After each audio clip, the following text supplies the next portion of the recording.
আসসালামুয়ালাইকুম welcome back to my channel. আজকে আমি আপনাদের সাথে শেয়ার করব রমজান স্পেশাল মসমসে ডালের বড়া রেসিপি, যেটা আমাদের দেশের অন্যতম একটি কমন ইফতার আইটেম, যেটা ছাড়া আমাদের ইফতারটা জমেই না। চলুন তাহলে দেখে নিই কীভাবে তৈরি করে নিতে হয় এই মসমসে ডালের বড়া রেসিপিটা। আশা করছি আমার আজকের এই রেসিপিটি আপনাদের কাছে খুবই ভালো লাগবে। যদি ভালো লাগে তাহলে অবশ্যই একটি লাইক দিয়ে পুরো ভিডিওটি কন্টিনিউ করবেন প্লিজ। মোচমোচে ডালের বড়া তৈরি করার জন্যে আমি এখানে নিয়েছি খেসারির ডাল হাফ কেজি। এখন ডালগুলোকে আমি ঠান্ডা পানি দিয়ে 10 ঘন্টার মতো ভিজিয়ে রাখবো। আপনারা চাইলে সারা রাতও ভিজিয়ে রাখতে পারেন। 10 ঘন্টা পর আমার ডালগুলো ফুলে ডাবল হয়ে গিয়েছে। ডালগুলোকে আমি ভালো করে ধুয়ে পরিষ্কার করে নিয়েছি। এখন একটি ব্লেন্ডারের সাহায্যে ব্লেন্ড করে নিব। আমার যেটুকু পরিমাণে পেঁয়াজু তৈরি করব আমি সেটুকু পরিমাণেই নিয়েছি, আর বাকিটা ফ্রোজেন করে রেখেছি। এখন এর মধ্যে দিয়ে দিচ্ছি পেঁয়াজ কুচি 1 কাপ, দিয়ে দিচ্ছি বাঁধাকপি কুচি হাফ কাপ। বাঁধাকপিটা অপশনাল, আপনারা চাইলে দিতে পারেন, না হলে স্কিপ করতে পারেন। তবে বাঁধাকপিটা দিলে পেঁয়াজুটা খুবই মুচমুচে হয়। দিয়ে দিচ্ছি কাঁচামরিচ কুচি। কাঁচামরিচটা আপনারা যে যতটুকু জাল খাবেন সেই পরিমাণেই ব্যবহার করবেন। দিয়ে দিচ্ছি ধনিয়া পাতা কুচি, আর দিয়ে দিচ্ছি লাল মরিচের গুঁড়ো 1 চা চামচ, হলুদের গুঁড়ো হাফ চা চামচ, জিরা গুঁড়ো হাফ চা চামচ, লবণ 1 চা চামচ, দিয়ে দিচ্ছি শুকনো চালের গুঁড়া 2 টেবিল চামচ, দিয়ে দিচ্ছি বেসন 2 টেবিল চামচ, আর দিয়ে দিচ্ছি বেকিং সোডা হাফ চা চামচ, আদা বাটা 1 চা চামচ। এখন সবগুলো উপকরণ আমি একসাথে ভালো করে মাখিয়ে নেব।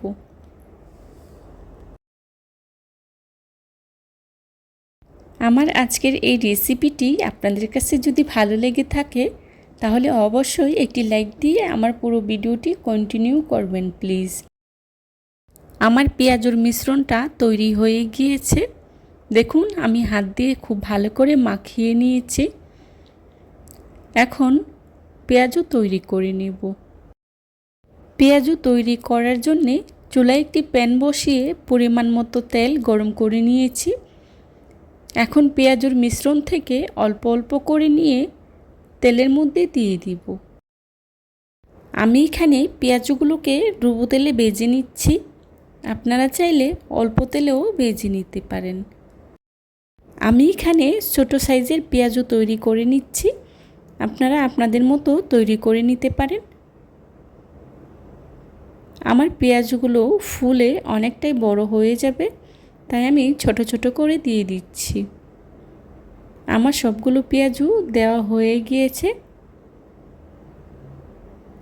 এক পাশ হয়ে গিয়েছে, এখন উল্টে দিব। এভাবেই উল্টে পাল্টে আমি সবগুলো পেঁয়াজু ভালো করে ব্রাউন কালার করে ভেজে নিব। যারা বাসায় পেঁয়াজু তৈরি করেন অথচ পেঁয়াজুটা মোচমোচে হয় না, আমার রেসিপিটা ফলো করে তৈরি করে দেখবেন, অনেক সময় পর্যন্ত পেঁয়াজুটা মোচমোচে থাকে। আর এই পেঁয়াজুটা খেতে ভীষণ মজার হয়। আমার পেঁয়াজগুলো ভাজা হয়ে গিয়েছে। এখন একটি স্ট্রেনারের সাহায্যে পেঁয়াজগুলোকে আমি চুলা থেকে নামিয়ে নেব। দেখুন আমার পেঁয়াজগুলো কত সুন্দর একটা কালার এসেছে। চেষ্টা করেছি বরাবরের মতো খুবই সহজভাবে আজকের এই রেসিপিটি আপনাদের সাথে শেয়ার করার জন্যে। আশা করছি আমার আজকের এই রেসিপিটি আপনাদের কাছে খুবই ভালো লাগবে। যদি ভালো লাগে তাহলে লাইক কমেন্ট শেয়ার এবং সাবস্ক্রাইব করে পাশে থাকা বেল আইকনটি অন করে দিবেন, যাতে করে আমি ভিডিও ছাড়ার সাথে সাথেই আপনাদের কাছে নোটিফিকেশন পৌঁছে যায়। আপনাদের একটি লাইক এবং একটি কমেন্টস আমাকে নতুন নতুন কন্টেন্ট তৈরি করতে অনেক উৎসাহ জাগায়। সেম প্রসেসে আমি সবগুলো পেঁয়াজু ভেজে নিচ্ছি। দেখুন পেঁয়াজগুলো কত সুন্দর একটা কালার এসেছে। দেখতে যেমন লোভনীয় হয়েছিল, খেতেও কিন্তু খুবই মজা হয়েছিল। এখন একটি সার্ভিং ডিশে পেঁয়াজগুলোকে আমি সার্ভ করে নিচ্ছি। চেষ্টা করেছি বরাবরের মতো আজকের এই রেসিপিটিও আপনাদের সাথে খুবই সহজভাবে শেয়ার করার জন্যে। আশা করছি আমার আজকের এই রেসিপিটি আপনাদের কাছে খুবই ভালো লাগবে। ভালো লাগলে বাসায় একবার হলেও ট্রাই করে দেখবেন, আর কেমন হয়েছে আমাকে কমেন্টস করে জানাবেন।